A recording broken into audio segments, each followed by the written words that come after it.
Hi, I'm Stephanie Song, and today I'll be teaching you how to make my favorite dessert, the red bean coconut tart, because a meal is never complete without dessert. So come join me in my kitchen and let's get started. The easiest and the best thing about this particular recipe is that it involves only 5 ingredients. The most important, of course, is the red bean. You can go to any supermarket to get this, but I prefer going to an Asian market. And if the camera could zoom in, this is what it looks like. Not your typical red bean. 1 egg white, butter, sweetened coconut flakes, and the maple syrup. We start with the red bean, and there's 1 cup of red bean. The best thing about cooking red beans is you can never overcook. The most important thing to know is that for 1 cup of bean, you should at least use 5 cups of water. As long as there's water while it's cooking, then you're fine. One way to tell if it's done is taking the bean and you could just mash it between your fingers. And it should be very, very easy. I'm going to be using a mortar and pestle. Okay. Just take a little bit to show what the consistency should look like. It's very easy. And now, so this is the easy part. This only will take probably 5-10 minutes. So what's next is the coconut tart. What you need is 4 cups of coconut flakes, 1 tablespoon of melted butter, and you can use either aluminum foil or a baking sheet. For today, I'm going to be using an aluminum foil. So all you do is just spread the butter out here. And this is the fun part. Get your hands in, kind of get it over everywhere, making sure you don't miss a spot. And this is really important, of course, because you don't want the coconut flake to stick to the aluminum foil. Okay. And now I'm just going to show again, it's 4 cups of coconut flakes.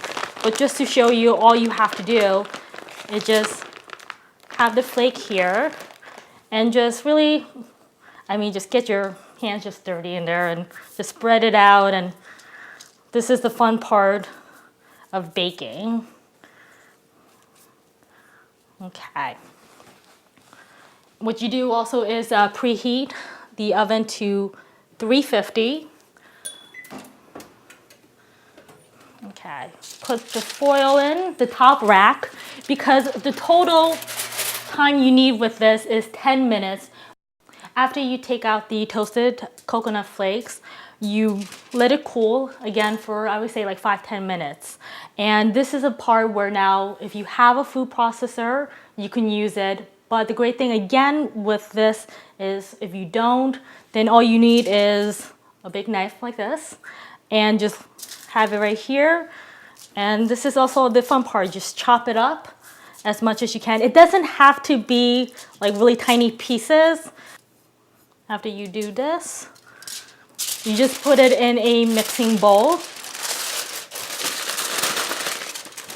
And that's the nice thing about just using an aluminum foil, because it's much easier and cleaner because you just fold it and throw it out. And next is the egg white. There you go. Just take the white and don't throw away the yolk, because this is a great remedy for smooth skin, but that's for a whole different show. So don't throw this out. And again, what I love about baking is just get your hands in there and just play around with it. You just mix it in. So you can kind of see that it just holds together.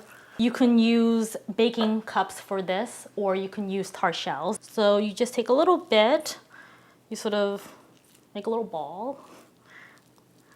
And then I'm just gonna show a couple of examples, and you just sort of make a mold to the cup.